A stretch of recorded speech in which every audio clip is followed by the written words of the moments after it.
अश्वनी जी, मजाक के लिए राणा जी। हाँ लौटूंगा आपके पास, लौटूंगा। अश्वनी जी, एक तो मेरा सवाल यही है, और दूसरा यह है कि क्या इस पूरी कहानी को लोकसभा चुनाव से जोड़कर देखा जाए तो क्या असली मुद्दा वही निकल कर आएगा कि शिंदे को मैनेज करने के लिए सब कुछ खेल खेला गया? जी, पहले तो मैं आपके पहले सवाल का जवाब देता हूं। राजनीति में दल बदलना, इधर से उधर जाना कोई नई बात नहीं है। मतलब कई सालों से ऐसा होता आ रहा है, और जब कोई नेता हमारी किसी पार्टी में नहीं होता है तो दूसरा पार्टी का नेता उस पर लांछन लगाता है, बुराइयां करता है। ये एक राजनीतिक भाषा है बेसिकली। इसमें आपको अगर कोई बोले कि वो बहुत पहले दूध का धुला था, अब आकर एकदम से साफ पाक सुथरा हो गया, ऐसा नहीं है।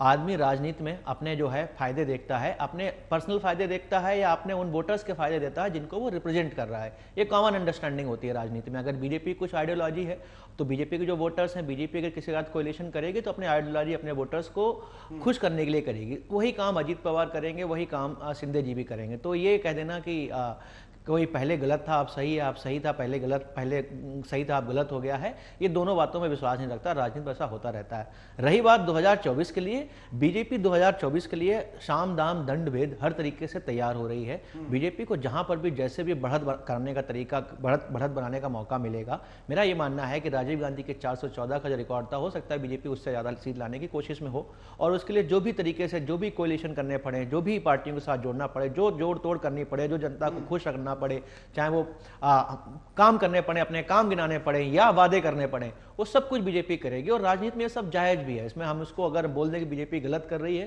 राजनीति मन में देखा है। और रही बात, अभी आप शरद पवार जी का उदाहरण दे रहे थे कि शायद उनके इशारे पे हो रहा हो, हमने एक्चुअली में उत्तर प्रदेश में भी देखा। समाजवादी पार्टी में जब अखिलेश और शिवपाल का चल रहा था तो लोगों को लग रहा था कि मुलायम सिंह यादव जो है शिवपाल जी के साथ थे, पर कुछ समय बाद चीजें क्लियर हुई। हो सकता है उनके साथ में हो, आज तक कोई नहीं जानता वो एक्चुअली में थे किसके साथ। हो सकता है यहाँ शरद पवार का भी एक फेंका हुआ कोई पासा हो, क्योंकि अजित पवार पहली बार अलग नहीं हुए और शरद पवार उनको बार बार वापस ले आते हैं, माफ कर देते हैं। तो कहीं ना कहीं मुझे लगता है कि एक तरीके से हो सकता है चचा भतीजे की ये मिली भगत भी हो सकती है, जो एक तरीके से शायद शिवसेना को जड़ से खत्म करने के लिए रणनीति बनाई गई हो। जी बिल्कुल महेश जी, लगातार अजीत गुट के तरफ से ये बयान भी आ रहा है कि सांसद भी उनके संपर्क में हैं, तो 24 की तैयारी में तो वो भी है मजबूती के साथ, और आप कह रहे हैं कि ऐसे में हमें टेंशन ही नहीं है, तो टेंशन तो थोड़ी सी लेनी पड़ेगी। नहीं, देखिए वही मैं कुछ बताने जा रहा था शरद पवार साहब के स्टेटमेंट का। जब उन्होंने ये प्रेस कॉन्फ्रेंस ली थी तभी उन्होंने ये कहा था कि मैं पीछे क्या हुआ, कौन किधर गया, कौन कहाँ गया, कितने लोग गए, इससे ज्यादा ऑफकोर्स उससे तो कंसर्न होते हैं, लेकिन उससे ज्यादा मैं आगे रिजल्ट क्या आएगा उसके लिए काम करूं और उस पर फोकस करूं। तो हमारा कहना, मेरे कहने का मतलब यही था। अभी आप जो सांसद की बात कर रहे हैं ना, तो उसमें देखिए हमारे सामने कि सुनील तटकरे जी तो उनके साथ है ही, जो सांसद है। दूसरे कौन है? प्रफुल्ल पटेल जी, जो राज्यसभा के मेंबर है। तो ये दो लोग तो ऑलरेडी उनके साथ है। ये मुमकिन है कि वो बाकी के सांसदों के साथ भी बात करते होंगे, लेकिन अभी तक वो 4 सांसद हमारे साथ में है। और उनका दावा, मैं फिर से दोहराऊंगा, उनका दावा जब तक प्रूव नहीं करते तब तक सही मानना मेरे लिए, हमारे लिए तो पॉसिबल नहीं है। इसलिए मैंने कहा कि कल तक का अल्टीमेटम हम लोगों ने सभी लोगों को दिया है कि जो जो हमारे साथ है वो कल के लेकिन महेश जी, सवाल तो ये है ना कि आप नहीं मानते हैं, ये बात समझ में आती है, लेकिन जितना कुछ उन्होंने करके दिखा दिया है उस पर कुछ तो भरोसा किया जा सकता है कि आगे भी ऐसा खेल हो सकता है। नहीं, बिल्कुल उन्होंने किया है और भी ज्यादा। देखिए हमने पहले देखा है शिंदे गुट का क्या हुआ। एक दिन में 40 लोग नहीं गए ना उनके साथ, वो 40 पहले 10 गए, फिर और 2-3 गए, वो 40 होने के लिए 8-10 दिन लगे उन्हें। तो यहाँ भी वो हो सकता है, अभी तो 2-3 दिन ही हुए, और आगे और चल के बहुत सारे लोग जा सकते हैं, मैं नहीं बोल रहा हूँ, लेकिन उनको एक अल्टीमेटम हम लोग ने कल तक दिया है। कल हमें पता चलेगा कितने लोग हमारे कहने में, कितने लोग उनके साथ गए। फिर वो 2/3 मेजोरिटी का जो मामला है वो भी देखना होगा कि वो क्या वो 35-36 का जो नंबर रिक्वायर्ड है उनका डिस्क्वालिफिकेशन से बचने के लिए, तो वो भी देखेंगे कि वो भी होता है कि नहीं होता है। तो ये बहुत सारी चीजें हैं।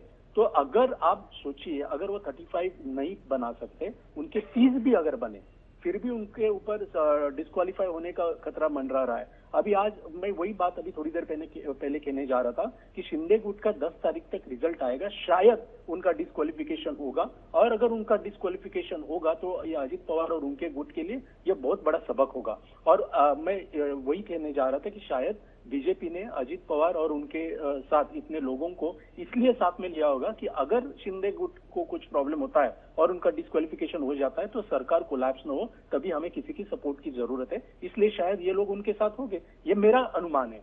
अभी सच्चाई क्या है क्या नहीं है हमें थोड़े दिनों में पता चलेगी।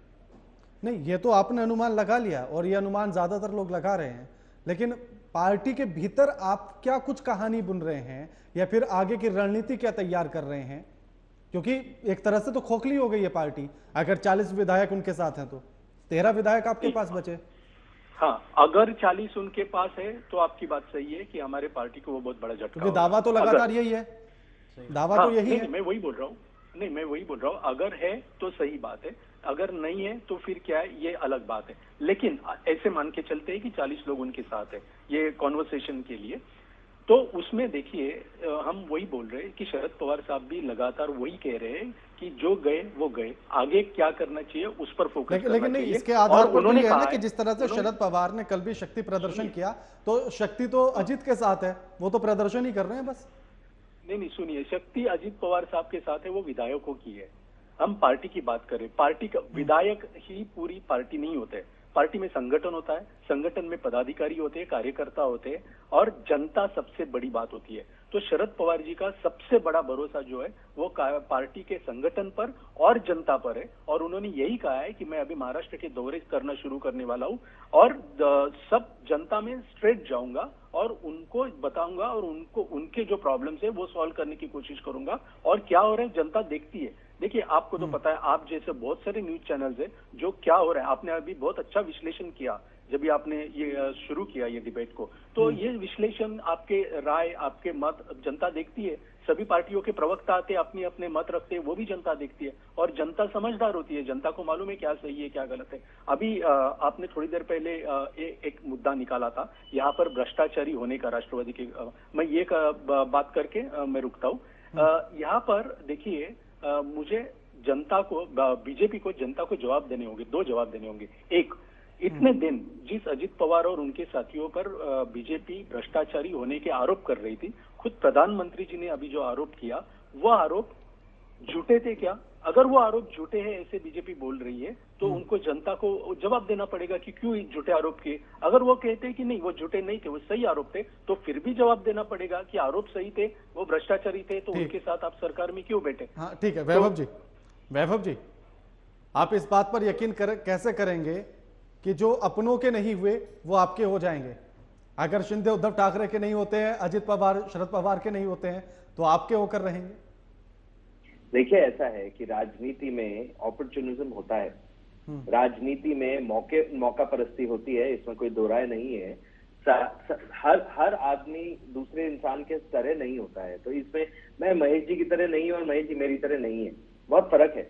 लेकिन आज पहली बार हमने डिबेट करी कि जो शालीनता से डिबेट करें और बिना पर्सनल लिए डिबेट करें, वो महेश जी की मैच्योरिटी है, और शायद इसीलिए वो पवार जी के साथ काम कर रहे हैं और जनता की भलाई के लिए। और उन्होंने बहुत अच्छा बोला कि सबसे बड़ी बात है जनता की। तो अब इसमें क्या है, मुझे उनसे शादी तो करनी नहीं है, अजीत पवार जी से, अजीत जी को मेरे से शादी नहीं करनी। हम लोग एक मकसद के साथ आए हैं, क्या है वो जनता की सेवा। सरकार चल रही है, सरकार में कुछ है जो प्रदेश स्तर पे है मुद्दे, कुछ है जो एमएलए स्तर पे है मुद्दे। जो उनके एमएलए हैं वो अपने क्षेत्र में कार्य करेंगे, जो हमारे हैं वो हमारे क्षेत्र में कार्य करेंगे, जो हमारे अन्य पार्टी के हैं, शिंदे ग्रुप के, शिवसेना के हैं, वो अपने क्षेत्रों में कार्यक्रम करेंगे। और नहीं, तो क्या ये जो फेविकोल का जोड़ आप बता रहे हैं जनता के साथ वाला, वैभव जी जो आप ये जनता के साथ वाला फेविकोल का जोड़ बता रहे हैं, 2024 में टिका रहेगा? क्योंकि सीटों के बंटवारे को लेकर तो गड़बड़ हो सकती है। देखिए सबसे पहली बात मैं आपको बताऊं कि आज तक भाजपा के किसी भी घटक दल में कोई भी लड़ाई हुई है तो वो भाजपा की तरफ से नहीं हुई है। कभी थोड़ा बहुत मनमुटाव हो जाता है सीटों के बंटवारे में, क्योंकि आकांक्षाएं सबकी होती हैं, और इसके अंदर बिल्कुल नहीं, शिंदे गुट तो इस बात को दर्शा चुका है ना, उसने तो कह दिया कि 22 सीटों पर चुनाव लड़ेंगे। ठीक है, कहने से क्या होता है, अभी जब तक आधिकारिक रूप से बैठ के ना हो और आधिकारिक रूप से कोई प्रेस रिलीज ना आए, अपन अटकलें लगा सकते हैं, सट्टा लगा सकते हैं। मतलब अश्वनी जी के पास अपन लगा देते हैं, मेरे 2 गिलास पानी भरे हुए, 2 गिलास अश्वनी जी के पास है, आप देख लो आपको कितने देने, महेश जी देख ले कितने देने, तो अपन लगा लेते हैं कौन किसके साथ क्या है ना। तो उसमें अपन ये कोई मतलब नहीं है ना अटकलें लगाने का। और हमेशा मैंने पहले भी बोला कि अगर आप भाजपा सरकार में, किसी भी भाजपा प्रायोजित सरकार में आप अटकलें लगाएंगे तो आप हमेशा ये देखेंगे कि आपकी अटकलें औंधे मुंह गिरेंगी, क्योंकि हमेशा वही होता है जो नहीं होना चाहिए और वही होता है जो होना चाहिए। आप समझ रहे हैं? ठीक है अश्वनी जी, आपसे मैं लास्ट कमेंट ले रहा हूं। सीटों के बंटवारे को लेकर क्या स्थिति नजर आती है? जी पहले तो आप ये समझिए, जो पॉलिटिक्स होती है वो 2 चीज़ों की होती है, एक आइडियोलॉजी की होती है और एक कन्वीनियंस की होती है। भारतीय जनता पार्टी या कोई पार्टी ले लो, पहले तो उसका एक कोर आइडियोलॉजिकल वोटर होता है, फिर उसके बाद जो उसकी कन्वीनियंस बनती है कुछ और पार्टी के साथ कोलिशन करके गवर्नमेंट बनाने की, सत्ता में आने की, उसके हिसाब से काम करती है। मेरा ये मानना है कि भारतीय जनता पार्टी ने कभी भी अपनी आइडियोलॉजी के साथ समझौता नहीं किया है कोलिशन करने में। कन्वीनियंस के लिए भले ही उन पार्टियों के साथ समझौता किया हो जो थोड़ा डिफरेंस रखती हो, बट कभी इतना एक्सट्रीम नहीं गए। हालांकि कुछ पार्टियां अपनी कन्वीनियंस के लिए आइडियोलॉजी को बिल्कुल ताक पर रख देती है। हमने आम आदमी पार्टी कांग्रेस का कोलिशन देखा यहाँ पर दिल्ली में। तो मेरा ये मानना है कि भारतीय जनता पार्टी के लिए 2024 के लिए एक तरीके से 5 उंगलियां, अगर जैसे शिंदे कह रहे हैं कि उन्हें 22 सीटों पर चुनाव लड़ना है, जी देखो, 22 सीटें संभव है? हर कोई अपना क्लेम करता है ताकि प्रेशर बना सके दूसरी पार्टी पे, और हो सकता है कि भारतीय जनता पार्टी का ये मूव इसलिए रहा हो ताकि शिंदे गुट को प्रेशर में ला सकें। मेरा ये मानना है कि इस सिचुएशन में भारतीय जनता पार्टी की 5 उंगलियां घी में हैं। अगर ये अजीत पवार भारतीय जनता पार्टी के साथ रुकते हैं तो भी भारतीय जनता पार्टी का फायदा है, अगर नहीं भी रुकते हैं तो भी भारतीय जनता पार्टी का फायदा है, क्योंकि एक तरीके जो उनकी मेन विपक्षी पार्टी थी, जो विपक्षी कोalition था, उसमें तो वो दरार डाल ही चुके हैं। अब वो दरार वापस भरना 2024 तक संभव नहीं होगा, चाहे वो अजीत पवार इधर रहें या उधर रहें। In both cases Bharatiya Janata party को कहीं ना कहीं इससे बहुत ज्यादा फायदा यानी कि वो मैनेज करना बड़ा आसान हो जाएगा कि अगर शिंदे से कहेंगे कि आप 10-12 सीट ले लीजिए तो मान भी सकते हैं। देखो शिंदे अभी मुख्यमंत्री हैं, तो जब एक कोई पार्टी मुख्यमंत्री एक तो सरकार में होती है तो उनका वोटर पे प्रभाव ज्यादा होता है। तो कह देना कि शिंदे 10-12 सीट मान जाएंगे, आई डाउट, बट 22 सीटें मांग रहे हैं, वो भी एक सवाल है। मुझे लगता है भारतीय जनता पार्टी कहीं ना कहीं एक बीच में समन्वय बिठाने का कोशिश कर रही है। भी ठोकेंगे ना? नहीं, बिल्कुल ठोकेंगे और भारतीय जनता पार्टी के लिए चैलेंज होगा। बट भारतीय जनता पार्टी के पास अच्छी बात यह रहेगी, अगर कोई उनके बात से समझौता नहीं करता है तो भी भारतीय जनता पार्टी को कोई उसमें बहुत अच्छा खासा नुकसान नहीं होने वाला है। जी बिल्कुल, शुक्रिया आप तीनों मेहमानों का हमारे साथ इस चर्चा में शामिल होने के लिए। अश्वनी जी आपका भी शुक्रिया, वैभव जी आपका भी, और महेश जी आपका भी शुक्रिया हमारे साथ इस चर्चा में शामिल होने के लिए। लेकिन जो अहम सवाल बना हुआ था वो यही था कि आखिर 2024 के जब पटल पर हम होंगे तो आखिर किस तरह से बंटवारा होगा, और क्या यह दोस्ती तब भी ऐसी ही रहेगी? क्या शिंदे 22 सीटों की जो मंशा रखते हैं, क्या वो 10 से 12 सीटों पर मान पाएंगे? और क्या अजीत पवार के आने से इस प्रेशर को दिखाकर बीजेपी मनाने में कामयाब होगी? यह देखना होगा।